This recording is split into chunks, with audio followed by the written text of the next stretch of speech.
tu peux soutenir doucement. Tu vas lever la voix et tu vas bénir la présence de ton Dieu. Tu vas bénir sa mort et sa résurrection. Tu vas bénir ton Dieu parce que ce matin, tout est accompli pour toi. Tu vas bénir ton Dieu parce que ce matin, yes, les chaînes. Alléluia, tu es la majesté.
Commencer au verset 14, quelqu'un pour nous. À partir du verset 14 au verset 15. Quelqu'un pour nous le lire. Je lis la parole du Seigneur. Genèse 27 à partir du verset 14.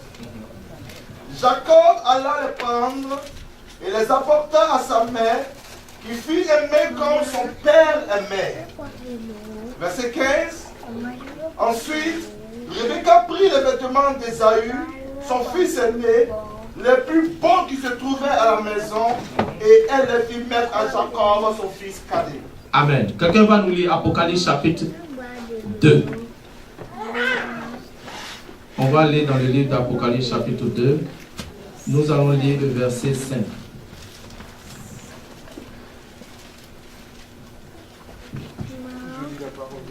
Oui. Apocalypse chapitre 2, verset 5. Souviens-toi donc d'où tu es tombé, repens-toi et pratique tes premières œuvres. Sinon, je viendrai à toi et j'ôterai ton chandelier de sa place, à moins que tu ne te répandes. Verset 6. Oui. Tu as pourtant ceci. Tu as pourtant ceci. C'est que tu es les œuvres des Nicolaïtes, oui. œuvres que je hais aussi. Verset 7. Que celui qui a des oreilles entende ce que l'Esprit dit aux églises. À celui qui vaincra, je donnerai à manger de l'arbre de vie qui est dans le paradis de Dieu. Amen. Apocalypse chapitre 7, verset 9. Quelqu'un peut nous le dire aussi? Apocalypse 7, le verset 9. Après cela, je regardais et voici, il y avait une grande foule que personne ne pouvait compter, de toute nation, de toute tribu, de tout peuple et de toute langue. Ils se tenaient devant le trône et devant l'agneau, revêtus de robes blanches et des palmes dans leurs mains. Amen. Apocalypse chapitre 12, verset 11, la Bible nous dit ceci. Ils l'ont vaincu à cause du sang de l'agneau, à cause de la parole de leur témoignage. Ils n'ont pas aimé leur vie jusqu'à craindre la mort. Je lis encore, parce que j'ai dit Apocalypse chapitre 2, verset 5, en principe c'est 3, verset 5, je m'excuse. Apocalypse chapitre 3, verset 5. Celui qui vaincra sera vêtu ainsi de vêtements blancs. Je n'effacerai point son nom du livre de vie. Et je confesserai son nom devant mon Père et devant ses anges. Amen. Nous voyons que Jacob va porter des vêtements de son frère. Parce qu'il sait qu'au travers des vêtements, le Père va reconnaître réellement qui est là. Si c'est réellement le Fils qui doit bénir ou pas. Hello. Amen. Alléluia. C'est pourquoi il devait prendre les vêtements d'Ésaü. Et même l'Éternel, notre Dieu, ce n'est pas tout le monde qui va bénir. Il y a beaucoup d'appelés auprès de lui, c'est ce que je dis, mais ce n'est pas tout le monde. Ce sont ceux qui ont les vêtements blancs qui reçoivent la bénédiction de Dieu. Alléluia. Ah oui, bien-aimé, Jésus lui-même fait cela dans le livre d'Apocalypse chapitre 3. Il dit à l'église de la Odyssée, regarde, tu penses que tu as de beaux vêtements ici dessus, mais regarde, tu es nu, n'est-ce pas, et aveugle. Tu as besoin d'acheter des vêtements avec moi. Bien-aimé, les vêtements permettent de distinguer réellement qui est enfant de Dieu. Tu peux te proclamer enfant de Dieu, mais les vêtements confirment que tu es réellement un enfant de Dieu. C'est pourquoi la Bible nous dit que nous l'avons vaincu à cause du sang. Parce que c'est le sang qui a rendu témoignage devant le Père que nous sommes des enfants de Dieu. Ce n'est pas ta parole. Ce n'est pas parce que tu donnes l'argent à l'église que tu es enfant de Dieu. Mais non, c'est le sang de Jésus que Jésus est venu montrer devant le Père pour dire, Père, voici mon fils qui est là. Voici ma fille qui est là. Celui-là m'appartient. Voici le sang que je donne en rémission de ses péchés. Je fais un échange. Les péchés que tu vois sur sa vie, ils n'existent plus. Je les efface et je te donne le sang à la place. Le Père dit, je suis d'accord.